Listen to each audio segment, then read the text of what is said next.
Fraud, bribery, misappropriation of funds, and conspiracy are some of the charges that state and local officials have been accused of in recent years. The legislature has formed a commission to improve standards of conduct, aiming to combat corruption and increase oversight, accountability, and transparency. Are lawmakers doing enough to fight government corruption? And can they do more? Tonight's live broadcast and live stream of Insights on PBS Hawaii start now.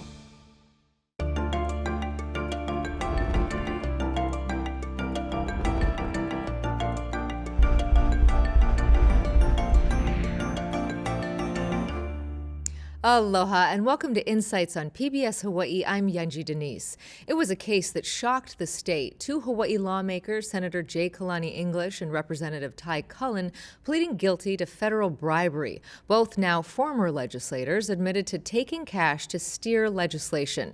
In response, this session, lawmakers created the Commission to Improve Standards of Conduct, tasked with improving government transparency and accountability.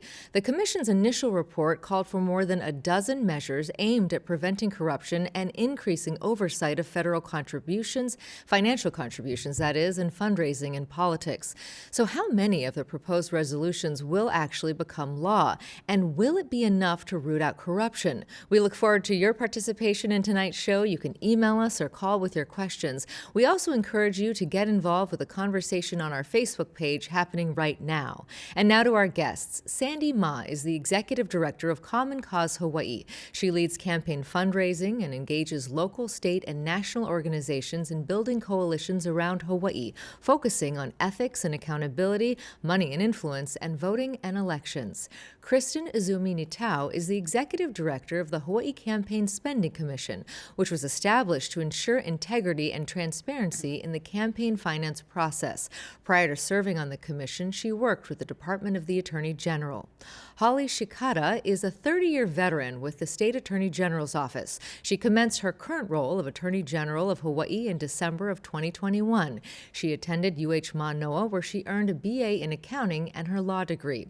And joining us tonight via Zoom is Neal Milner. Neal is a retired professor of political science at UH Manoa. He's a columnist for Honolulu Civil Beat, a regular contributor to HPR's The Conversation, and a political analyst for KITV. Thank you all for being here, both hybrid in person and over Zoom. Sandy, I want to start with you. This case really did shock so many of us here in Hawaii.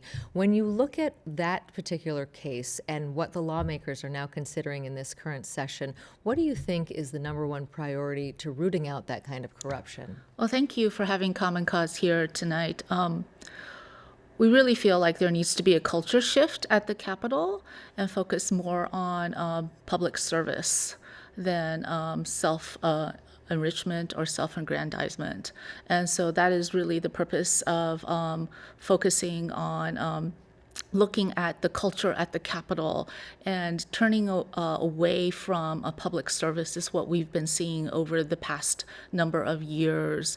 The public has been really shut out of any type of real deliberation and lawmaking at the Capitol. And I'm not just talking about the pandemic and closing of the Capitol. I'm talking about real process and lawmaking. And so there needs to be a culture shift at the Capitol. Building on that, Kristin, how do you think we make a culture shift like that happen? The current legislation, and we'll get into the details of what that is, but do you think that that can happen through lawmaking? I hope so. And certainly I think what's exciting is there's an election to be had. So I think this is a ripe and an opportunity for our community to really weigh in on what they want from their legislative leaders, their elected officials, and to make an imprint of what kind of community they want to build from here. So I think this is a launching pad as far as having a discussion. We have the commission that you mentioned earlier, and I think it's been trying to reach out into the public to get their viewpoints, so how we can make a difference, how there can be changes, because I think the time is ripe and they want more accountability and transparency. So Campaign Spending Commission has built a lot of its foundation upon those principles, and support that. I think this is an exciting time. Neal, you've talked about the culture of politics here in Hawaii. When we look at trying to change that, is that actually possible through the means that the legislature is pursuing right now? I think it's possible, but I think that what is being proposed is just a very small part. We go back to the idea of public service as being the emphasis. If you look at what the Council of State Legislators say about ethics education and about changing behavior, they emphasize the fact that you have to create different norms and different ways within the legislature to think about a more public service oriented thing rather than just having a series of things that say this is how you may not behave. And I want to be very careful here. I agree with all of the commission's findings, but I think it's a much harder job to create a set of positive norms rather than just to say, we're protecting things from bad behavior. If you want to think about cultural shift, think of what police departments have to do in light of what happened with the Kealoha scandal. You can have all kinds of rules there, but unless you get people to behave in different ways, to develop a sense of public service that goes far beyond these ideas of transparency and the other things, you're just going to get at a portion of this. And one other thing, you can't base this kind of change, this kind of movement, on the basis of the behavior of those two legislators who took bribes.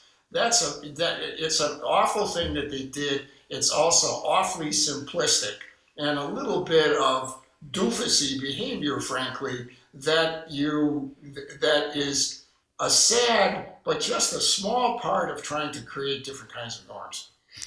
Well, Holly, I'd like to get your perspective from a law enforcement perspective. Is there more that needs to be done to give your office more teeth when it comes to prosecuting cases like this? And why was this done at the federal level and not the state level?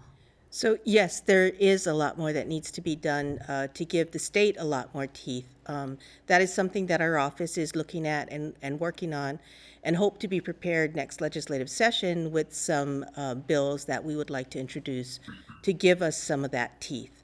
It was done at the federal level. They have laws that are different from state laws, and laws that could address this situation that the state could not. We don't have the wiretapping type of laws, and so it was the federal jurisdiction that could take that. They also, I think, had the information that the state never had, and so this was the right jurisdiction, I think, at this point in time. We hope in the future, if we can get the laws to be changed, give us a little bit more teeth, that the state will also be able to pursue these types of crimes. And what specifically would need to change?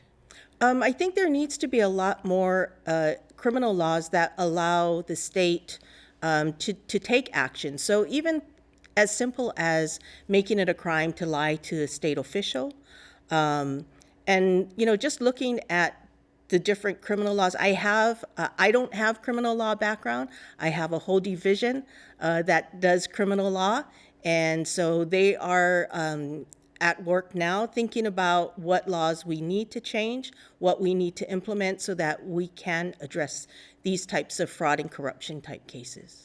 Sandy, let's talk about what lawmakers are actually looking at this session. There are three main areas that they're looking to reform. Can you tell us a little bit about that, just so that we're all on the same page and so that viewers who may not have been keeping up with what's happening at the ledge can be informed as well?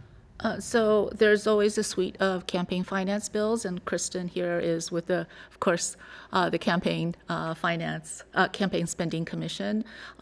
We have some ethics bills, and we have some transparency and accountability measures. But I think one measure that's on a lot of people's minds is SB 555, which is to prohibit fundraising during session.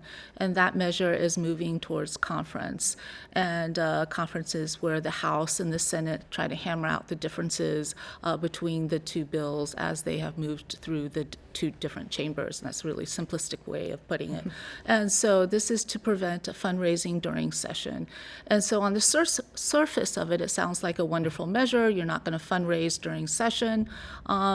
But a lot of advocates, including Common Cause, feel like that's not enough. Fundraising is just holding a fundraiser, right? You file a notice with Kristin's Campaign Finance Commission saying we're going to hold a fundraiser at a specific location that's going to cost over $25 per person to attend. But that doesn't prevent a legislator or a candidate running for office from calling up people in their telephone or sending out a mass email saying, hey, I'm running for office or I'm running for re-election. Would you like to donate? That is not a fundraiser.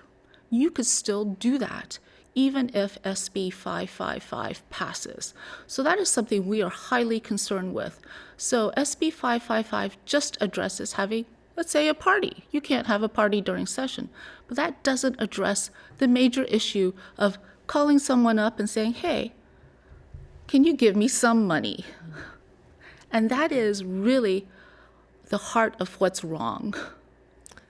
I'd love to get your thoughts on that. Do you think this measure goes far enough? And is that at least limiting the fundraising itself, the fundraiser itself, is that at least a step in the right direction?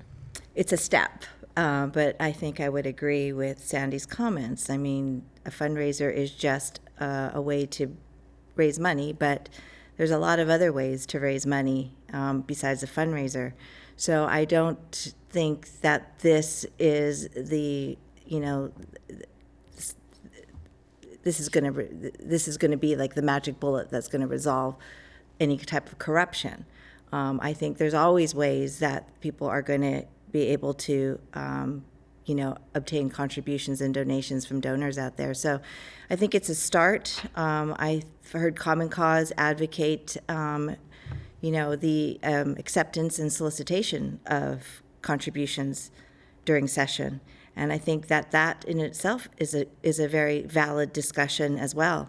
Right now, the current bill that's going to go to conference discusses all elected officials would be banned from having fundraisers, regardless of the amount. So that over the the $25 is not a qualifier during session. So I guess I have to say it's a start, because this bill was flagged from the prior session that was resurfaced as a result of the two indictments. So it's a start, but it is not going to be the solution, I think, that people would be satisfied with to prevent public corruption. Right. But it's a start. And Neal, I'd love to get your thoughts on this, just because in this digital age, you can have an online fundraiser quite easily. And so the idea that you actually need to go to a paina is sort of outdated. What are your thoughts? Well, I think the general thought, what's always intriguing about campaign finance is how much of it is a cat and mouse game. How much of it, and that's what makes campaign finance commission such a hard job, because essentially you're trying to do something and someone else, with the help of lawyers on their side, are trying to figure out a way around the issue. There's not necessarily anything wrong with that legally unless they do something that's illegal.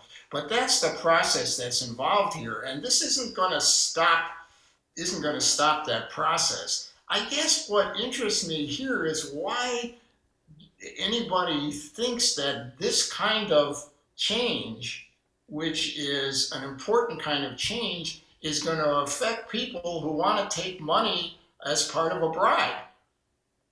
You understand what I'm saying? That there's a vast difference here between trying to change the interaction between the fundraiser and the person and the legislator, and having people who are just willing to take money.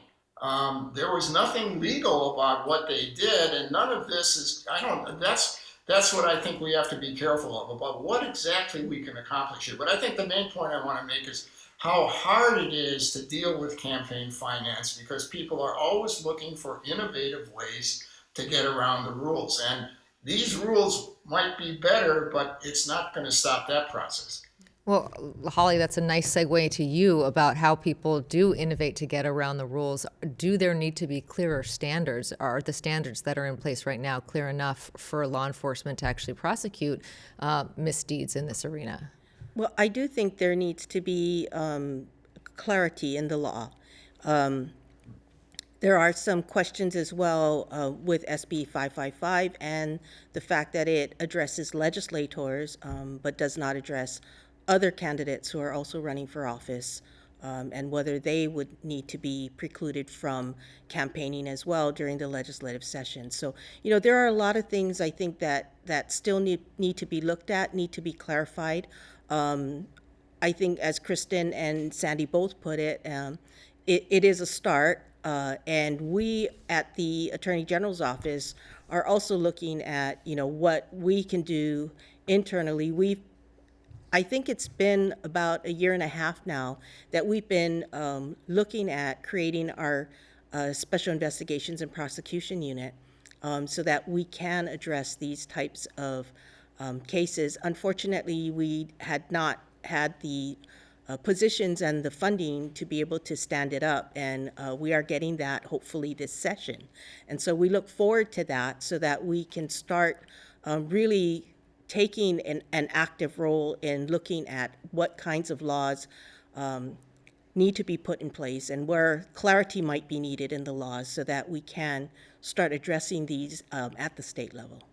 There's a question here from Nikos, and of course we do encourage you to call in with your questions or get involved in that Facebook discussion. Nikos has a question for you, and he says, can ranked choice voting help reduce government corruption at the state and city levels? What are some other things, ranked choice voting, as this caller is suggesting? There's also been discussion of term limits. Are there other mechanisms that you think the state should consider? Well, ranked choice voting is a mechanism where a person just doesn't pick one candidate for one position. If there's multiple candidates for one position, then the voter can rank the candidates in order of preference. And so that just gives the voter more ability to choose the candidates. And so we do think that gives the voters more voice instead of just picking somebody who the voter thinks is the lesser of two evils, or thinks, well, this person is going to most likely win, so I'm just going to vote for that person anyway, or gee, that person's going to win, I'm just not going to bother to vote in this, race. So we do think that ranked choice voting can help diversify candidates, allow more people to run, and bring more people into our electoral system. So we do think that ranked choice voting can help. Neal, what about the idea of ranked choice voting or term limits? So we've heard that discussed as well. Well, there are all kinds of good reasons to have ranked choice voting. There are less, and I'll get back to this, good reasons to have term limits. But they're just because you like ranked choice voting and what it does presumably is reduce partisanship. There's some mixed evidence about it, but let's assume it's a good thing. I don't see why it's necessarily a good thing in regard to fighting corruption. We can't lump everything that we see as bad about government and assume that you can deal with it through some kind of corruption framework. And I think that's a problem. People sometimes confuse what they disagree with about government or what they find wrong about government with something that's being corrupt. Let me just say this about term limits, and I've talked about this before and people don't necessarily believe it. There is no evidence that term limits reduce corruption. And in fact, this is in national studies and state legislative studies, there's some evidence that in fact it increases a bit when you have term limits because you get new people in there that get taken advantage of by the experienced people and by the lobbyists. So you may not want to believe that, and you may still want term limits, which is fine, but you can't assume that term limits are necessarily going to deal with corruption. Kristin, we talked at the top about some recommendations that were made to address this issue. Can you tell us a little bit about some of those recommendations and how you think they could actually make a difference? Well, I think I agree with a lot of what's been said tonight. In dealing with these topics, I really think that, Sandy made a point, it's to change the culture, and hopefully voters can make an impact with that. And I also think that increasing our criminal penalties, that's almost a forcible way to get people to pay attention and to try to deter that kind of conduct. So I know as we'd like to see the criminal laws boosted, to mirror that more of the federal laws, so that we can see candidates who are violating the laws not only be handled by Campaign Spending Commission, but also being handled by prosecution, to deter that conduct and to make it more the hammer, so you don't have that kind of culture continue. So it's a forcible way. But I think just being part of this discussion, I really think that this is the time that people just have to wake up and realize we need a culture shift on who we are electing into office. And these are the consummate public servants. You should hold them accountable. And so the best thing is how to hold them accountable. And of course, when I say that, I don't mean to strip away any due process or, notice or whatever. But I think all these concepts, term limits and even ranked choice vote is trying to level the playing field, not having these, what we call these political dynasties, having people accountable, not taking it for granted. But again, I think it's a joint relationship. We really need the people, the voters, to weigh in on this. It can't be done by, the specialized agencies and the laws and the rules. It's got to be done by the people too. They've got to care. And I think there could be, just to follow up on that, there is the feeling that, well, this is the way politics is in Hawaii. This is the way it is. So I'm either not going to participate or I'm just going to accept that. What's your challenge to that? My challenge to that is that, in my opinion, that would be a sad state of affairs. Look where we are now. And as I try to open with some comments, I'd like to see this as an opportunity in a positive way, as a positive shift, and get re-engagement of our voters to care about the community. You have this type of feeling of engagement, of caring about improving your communities, but to me, voting is one of the fundamental strongholds of that, of improving your community. And I think we sometimes lose that, and particularly in the time of crisis that we have undertaken in the last couple years. But I hope that this is an awakening to inspire people to make a difference and vote. Voting is a huge, tremendous privilege that many people don't have in the world. And I think we lose sight of that. And I think this is an election that hopefully people will be inspired, as we've seen over time, more and more interest, but hopefully it will inspire them to come out and vote. Holly, Kristin mentioned the idea of tougher penalties. One of the measures being considered in the legislature right now would upgrade some of these penalties to a felony as opposed to a misdemeanor. What kind of a difference do you think that could actually make? I think that could make a difference. It is the hammer, as Kristin said, that potentially could make the difference. I do agree with Neal as well that, this is really just the groundwork, but it's not going to stop corruption. So it's not the key to stopping corruption. There has to be that the culture shift, as everybody said, but also, as Kristin's been talking about, the hammer. Unfortunately, that does appear to be the way things need to go in order to address some of this. So some of these bills that are being proposed and some of these concepts that are being proposed, they are excellent steps, as everybody is saying, but that's not going to, it's not going to have corruption disappear, right? There's just so much more that will need to be done. And even, stiffer penalties isn't in and of itself going to stop corruption. I think it's really a matter of figuring out how do we get the voters more engaged, more involved, people in the community more engaged, more involved, being aware of, what our public servants are doing, how they're conducting themselves, whether they are engaging in unethical practices, in corruption. We need people to be willing to report that so that we can address all of those things. So I think there's a lot of things that need to come together so that we can truly address this issue. Brian on Facebook, and Sandy, I'm going to give you this one. He says, we need campaign spending limits, one set maximum amount for each candidate. Otherwise, the money always wins. Would that be possible? Realistically, no. One word answer, no, because, the courts have defined,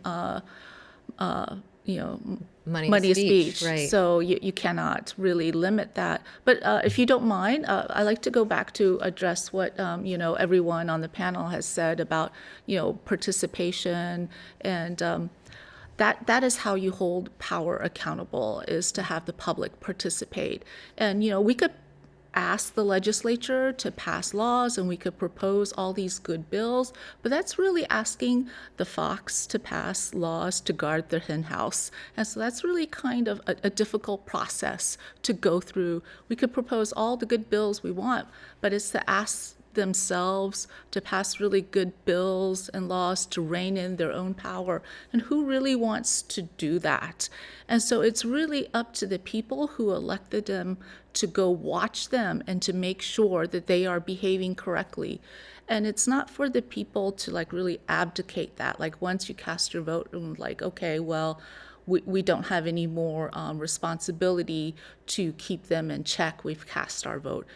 We still have to watch them and ensure that they are behaving appropriately and still representing the constituents, the people, in the appropriate manner. And I know that's a lot to ask of everyone with everything that's going on, but unfortunately, until the culture shift happens, until they know that they're being watched and going to be held accountable for their actions, that's what needs to continue to happen. And I see Neal there with a raised hand, so let's go to you. Well, I think that's why the transparency part of the bill are the most important of all of them. But here's the challenge about getting people interested in mobilizing. What happens when people see corruption is that they become more cynical and they become less willing to attach any kind of positive identification with the political process. Not always, but you back away. So that's one challenge that you have to deal with. Here's another one. This is a big one. If you're talking about people mobilizing, they need to have some, and you're talking about it in the political process, in the electoral process, you need to give them some choice. There isn't much choice in terms of the state legislature here. Many people run unopposed. For the most part, the Republican Party is non-existent in terms of candidates in lots of districts.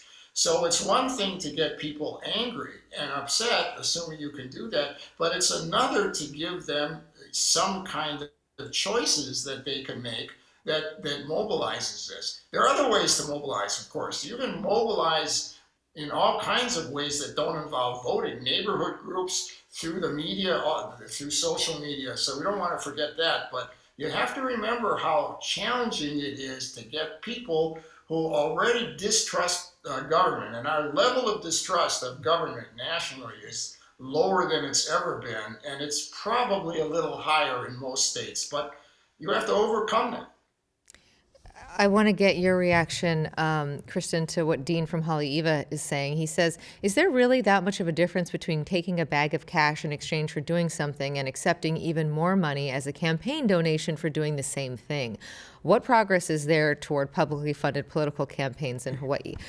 These are two questions, but really we see things, the public see things like bundling that we see where, a company executive may encourage his or her employees to then pool their donations. And in one case, obviously, we have a case where the employees were actually being paid back. But in other cases, people are encouraged to donate money in these ways, and that's not necessarily illegal, but it doesn't pass the smell test. It's illegal. It is a felony to bundle, to have false name contributions. It's Yeah, I think you've seen my office pursue those areas. But it's difficult because it does require, there's about 600 committees with anywhere from 1 to sometimes 5 people within the framework of a committee. And we consist of a staff of 5. Fortunately, it's all electronic filing, so we do our best, and we are able to, review the reports and check on this. And sometimes it's not that hard because you see these major developments occurring within the state and the city, and you can kind of cross-reference some of that. We will get some tips, either anonymous or people will call us, or people will, say they've heard something, and we'll look into it. But it is illegal. It is a felony. We will pursue all of those. But I can see why people want public funding. And we do have a partial public funding program that's in existence, and there have been efforts to boost that, and we've supported that. Public funding is another vehicle to consider to discourage private interest contributions.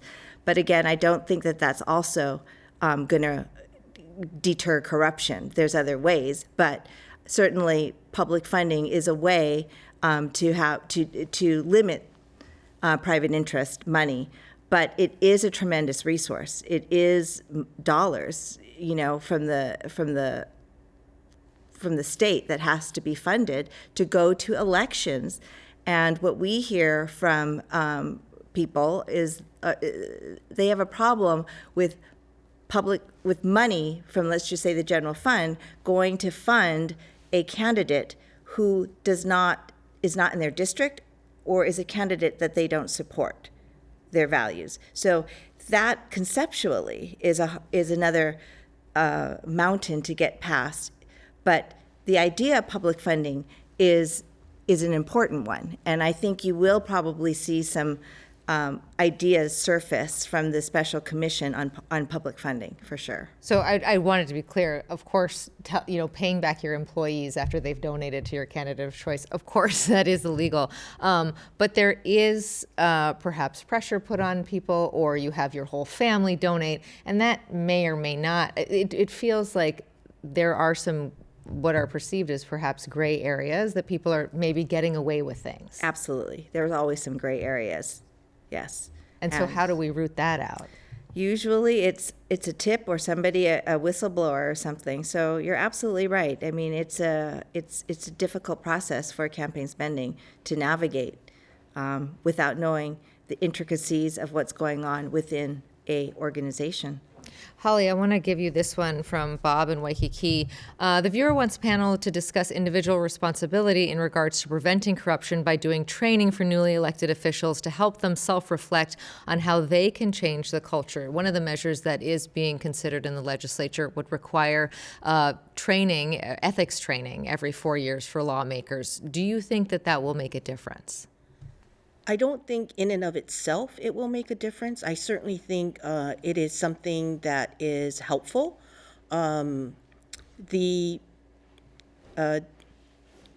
Myself, I have done ethics training a number of times. Since being in the Department of the Attorney General, I think the ethics training that our State Ethics Commission does is excellent. But that's all it is. It's a training, right? So it depends on the individual and what the individual takes away from that. But there's the training, and then there's the implementation of the training by the individual. And that's where it comes, I think, the individual's responsibility to think about what they were trained on, what they're engaging in, and whether that's appropriate, whether there's some ethic issues with that. And so the training definitely is a good thing, but I don't see it as being something that's going to stop or prevent corruption. Right. I mean, clearly with the case of Senator English and, Ty Cullen, no amount of training. They clearly knew what they were doing was wrong. Sandy, what are your thoughts on this training measure? like with a lot of measures being proposed and moving through the legislature, we think it's a good idea and it's a good start with the training bill HB 1475. It's once every 4 years, like you said. We think training should be every year. We like it to be every year, and that's was one of the amendments we proposed because we wanted to shift the culture. If it was every year, it would give the impression that ethics is important. Everyone gets trained every year. There are new ethics rules that could be proposed and adopted on a yearly basis. And so why train every 4 years when there could be new rules in place? I see you raising your hand, Neal, so let's go to Zoom. Yeah, I think that there's an analogy here that helps to understand what you can do with ethics thing, and that is what we know about how sexual harassment workshops work and how workplace harassment workshops work. A lot of us have gone through those things, and they can be real yawners, but it's not just what happens in the room. The way these things are effective is if the organization, especially the leaders, emphasize and reinforce the ethics that they're learning there. So again, you're saying if you want ethics education to work for legislators, you have to make sure that the legislative leadership takes that seriously. Right now, right now I'm skeptical that they do. I want to be proven wrong, but there's no indication yet that what is happening right now is going to have legs. I want you to talk to Tim in Kaimuki. He says, viewers suggest creating a hotline at the Ethics Commission and also giving them unlimited subpoena powers. You did mention tips coming in. If somebody does suspect that something illegal is going on, what would you suggest they do? How can they get in touch with your office? 5 people's not a lot. Oh, yeah, absolutely. But yes, we still welcome it. I mean, that's the only way we're going to root this out. But I think ethics does have a hotline with the Attorney General's office that with their special unit. So there is a hotline already in existence for something like that. And ethics, unlike campaign spending, has confidentiality rules. So not that we don't, but we're not as strict. And campaign spending it's when you think about what we do, we really are following the money, right? So we are going to look at your report, and we're going to look at your bank statements and look at your checks and make some inquiries. But I would like a law out there that says if we ask you questions and you refuse to answer us or you lie to us, that in and of itself is something that we should be able to pursue. Right now we don't have things like that. But I think the special unit that Holly, the Attorney General's office, is shoring up would be another start in the right direction for the public to have a hotline. Because again, we are all in this together. I mean, I really appreciate the sentiment of what kind of, discouraging times we're in and the distrust. But we have to start from somewhere, and hopefully we can launch people in the right direction or rejuvenate their interest, start somewhere, because if you accept this level of distress, I think that's the saddest state of affairs. I mean, it just makes our jobs meaningless, truly. If someone does see something, and how do they get in touch, and what do you recommend? So as Kristin stated, we do have a program. We partnered with the State Ethics Commission. There is a hotline. There is a email. There is a site for them to go to and report this. We work very closely with the State Ethics Commission on those reports that come in and make determinations as to whether or not State Ethics Commission will handle the matter or whether they will be referring it to us for further investigation. So there is a mechanism at this point, and people are welcome to use it. We welcome them to use it. We encourage them to use it. That is really one of the best ways, I think, for us to become aware of what is going on out there, and for us to be able to look at these incidents that are occurring and being able to address them. Lauren has a comment here, but Sandy, I'd like you just to react to it. She says, look at the legal donations connected to government contracts. It's crazy. So you talked about having people, their responsibility not ending at the ballot box, basically, that we need to hold people accountable throughout their whole term. And this is one area where people do get really frustrated. So how do we turn that frustration into holding people accountable like you were talking about? So, in terms of accepting donations, I say call your legislator and say, I'm disappointed that you accepted all these donations. You're supposed to not represent special interests. You're supposed to represent your constituents. How are you representing your constituents over the special interests? I want to see proof. And so that is something that could definitely be done. Do not be afraid to contact your legislator, whether it's your senator or your representative or your council member. Call them, make an appointment with them, whether it's in person or on Zoom, whether it's out in the community. Tell them you want them to be accountable to you and not to the special interest that's donating. Neal, this one is a good one for you because you did bring out the issue of one party, singular party dominance in our state, which of course is the Democratic Party having a real stronghold. And Nani on Kauai says, what is the responsibility of the political parties to hold their members who committed transgressions accountable? Obviously, in the case of Kalani English and Ty Cullen, that's obviously swift out of a job and facing federal consequences. But what is the responsibility of the party, Neal, to make sure that members are behaving ethically? Well, parties, when you say parties, it's a pretty ambiguous kind of term. I mean, it's just a collection of people that don't have, for the most part, any kind of direct control over these people. They can maybe censure the Oahu Democratic Party or whatever party you want to talk about, could possibly censure a candidate for corruption, but they can't stop him or her from running. What parties can do is to try to find good candidates that won't do that. But this is not really a responsibility that you can expect much from the political parties on, because whatever their position is, they don't have much control over it. The person who runs as a Democrat or a Republican is not really responsible to the party as an organization. Holly, there's a question here from Raymond. When Senator English and Representative Cullen were charged with corruption, the person responsible for giving the bribes was said to have made similar bribes over the years to other lawmakers. Were these other officials or lawmakers ever prosecuted for public corruption? There's also the question of what should happen to the person who's giving the money. Yes, so I don't know whether others have been indicted for corruption for those particular instances. It appears that there is an ongoing investigation continuing. It is a federal investigation at this point, and so we are unable to talk about ongoing investigations. This is an interesting thought, Sandy, and for the whole panel, but let's start with you on this. Increase the pay for elected officials and prohibit outside employment. So many legislators are employed by these large corporations, and all they do is protect their employer. This is corruption at another level. What are your thoughts about possibly supporting a bill that prohibits outside employment for legislatures?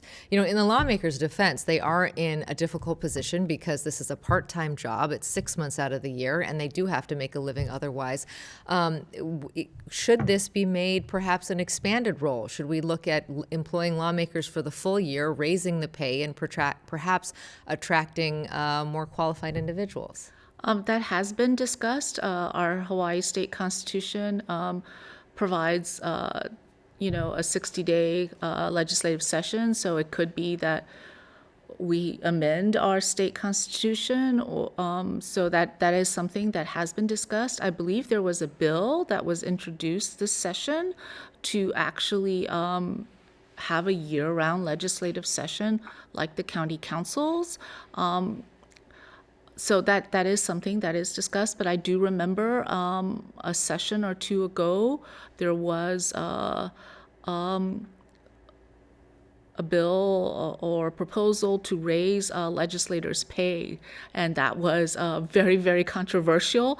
No one wanted to raise these people's pays because, what did they do? And so that was the argument against raising the pay. And so I think there's two thoughts as to the matter. Should they be working full time? If they're just going to be passing ridiculous laws, as some people put it, do they deserve to be paid more if they're not going to be doing anything worthwhile for the community, as some people put it? And so it is something that's debated quite often. And Kristin, I'm interested about this line between lawmakers and their employers. Can an employer, if I'm working for a law firm for 6 months out of the year, can they donate to my campaign? And how do I make sure that money then does not influence what I do? As far as campaigns finance law, as long as it's within the contribution limits, there's nothing wrong with that. But of course, there's the ethics component, the conflicts of interest. And I think definitely an area that the Special Commission is going to be looking at has to do with conflicts of interest. We have looked at and seen, and fortunately some members of the public have shown us at the Special Commission some of the legislative rules on conflicts of interest, and can they be improved? Of course. Of course. So during floor sessions, we often see when they are voting on an issue, a legislator will stand up and say, oh, I have a conflict, my private company has, worked around this issue, but I personally may not have. And then the speaker will say, no conflict, and it's just an automatic no conflict waiver. And so that has drawn a lot of concerns at times from, the public. And so that may be something that should be looked at more closely. Why is it automatically declared no conflict? Why isn't more information submitted as to the exact nature of a possible conflict? Neal, going back to the caller from Makaha's comment, what do you think about the idea of increasing the pay for elected officials and prohibiting outside employment? Well, I think that the main reason it's a non-starter is because people have a tremendous bias against professional politicians. One of the reasons that they don't want to give politicians a raise is that they think that essentially it's not a job that you should keep. It's not a job that you should see as professional. That's above and beyond the question of how competent they are. It's very hard to get people to see that group, not because of who's in it, but the nature of politics is that people don't want to professionalize it. They don't want to see it that way. So that it would be very hard. It would be very hard to do. I don't know how much you would have to pay them to make it up for someone who's working as a partner in a law firm, even if it's part-time. You're never going to be able to match that. But I think the main thing is that people don't want to see politicians as being some kind of professional group. It's alien to the way we think about democracy. I want to get to Miles in Hawaii Kai. Kristin, this one's for you. What role does expanding the amount of personnel at the Ethics Commission impact the problems we are facing now with corruption? You talked about in your own body having 5 people to handle all of this work. Do we need to staff up these agencies better to have better results? Possibly, yes, particularly as laws are expanded, rules are expanded or increased. For now, we do the best we can, and those are our limited resources. So while there are potentially solutions out there, of course, there's always a cost to it. But I will say, though, that when we have reviewed bills with some types of, in certain areas, the legislature has always asked what the resource quotient is, and we've responded. So I'll just give an example. If we were ever to go to full public funding, that is a tremendous amount of money, and that would require a tremendous amount of staff time.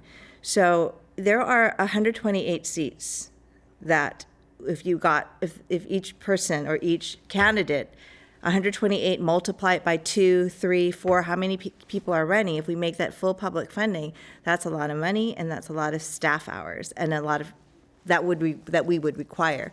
So we try, in light of the economy, in light of staffing issues, we try to be reasonable with it and work within our means. And I'm just very, very lucky. I have a great group of staff that we work as a team, and we've put in extra hours. The 2020 election was very unusual with the pandemic, but we processed it, and we're about to do it again in 2022. So we'll make do with our resources, but yes, if the programs increase, we will need to increase. Neal, I want to get your reaction here to Jonah and Makiki. One way to fight government corruption is to treat them as if they are not above the law. House Representative Sharon Harr's DUI case getting dropped is not a step in the right direction. Kristin made reference to the fact that we have the entire state legislature up for grabs. Everybody's basically up for a vote, along with the governor, the lieutenant governor, and races on down. Do you think, you made mention that people being frustrated with the process actually turns them off from voting. Do you think that there will be more voter engagement when people see things like the Sharon Har case? Obviously this person in particular has an issue with the way that was handled. Well, the person who may end up running against Sharon Har certainly hopes that that's the case, that corruption would be an issue there for sure. I don't think in the long haul it makes a difference. Now, there are two things here again, and I mentioned this before. Everything bad is not corruption. What the legislature did with her, as far as whatever they're going to decide to do or not going to decide to do, is within their rules. They didn't act outside of the rules. What she faced in court was the fact that she was innocent. And now I say that to get people to try to understand that sometimes it certainly makes sense to try to change bad behavior. And I would, for myself, I would see what she did was bad behavior.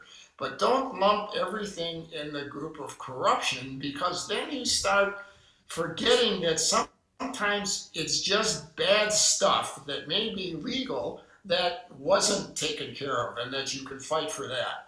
Okay, we have just about 5 minutes left, and I want to make sure that I get to everyone. Actually, I'm told 4 minutes now. So, Holly, I want to start with you. How do we rebuild confidence in this process? Because I think a lot of people are pretty fed up.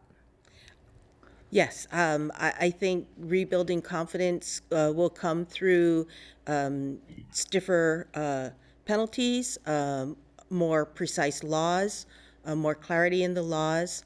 I am looking for our department to be a part of that. We're having our units that are going to be stood up on fraud, corruption, and we're looking to work on identifying the areas of the law that need to be beefed up so that we can address these situations.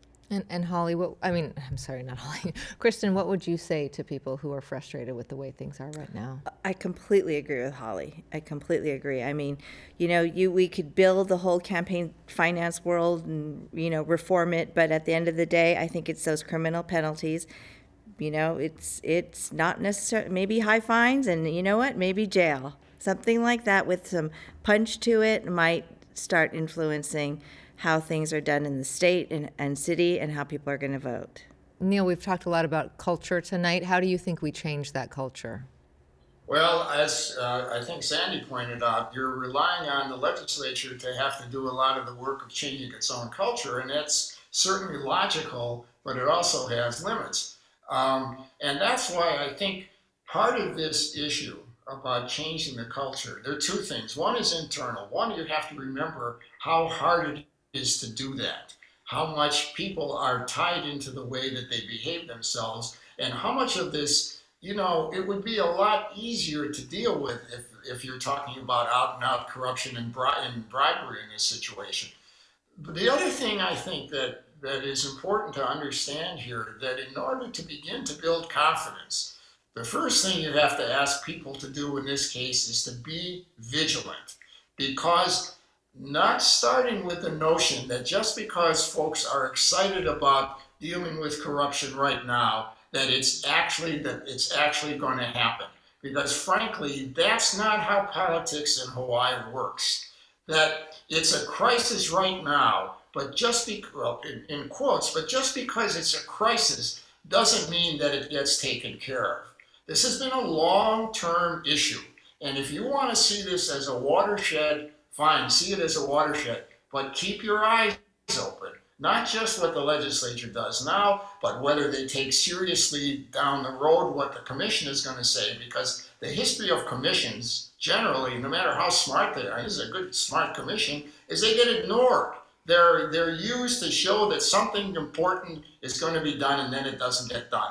Now, does that sound familiar to people about politics in Hawaii? I'm not saying it's going to happen. I'm saying it happens a lot. And you can't assume that your anger is going to take care of this. Sandy, in the last 30 seconds we have now, I'll give you the last word. I think it's really important to have sunshine. Sunshine is a disinfectant on a lot of ills, and that includes the insider dealing at the legislature. So we need to make sure that we shine a spotlight on what's going on at the legislature, and with shows like this, with the media, just keep an eye on what's going on and make sure the public understands and is made aware, and continue to be interested and keep power accountable. Well, based on the amount of questions that you all sent our way tonight, we know that there's a lot of interest, and we mahalo all of you for joining us tonight. Of course, we do thank our guests, Sandy Ma, the Executive Director of Common Cause Hawaii, Holly Shikada, Attorney General of Hawaii, Kristin Izumi-Nitao, Executive Director of the Hawaii Campaign Spending Commission, and political observer Neal Milner. Next week on Insights here at PBS Hawaii, the City and County of Honolulu has a deadline to choose a new site for a landfill, December 31st of this year. The Landfill Advisory Committee has voted against all of the proposed sites because of risks to Oahu's drinking water. So can the city find a safe new location by the end of the year? Please do join us for that discussion then. I'm Yanji Denise for Insights on PBS Hawaii. Aloha.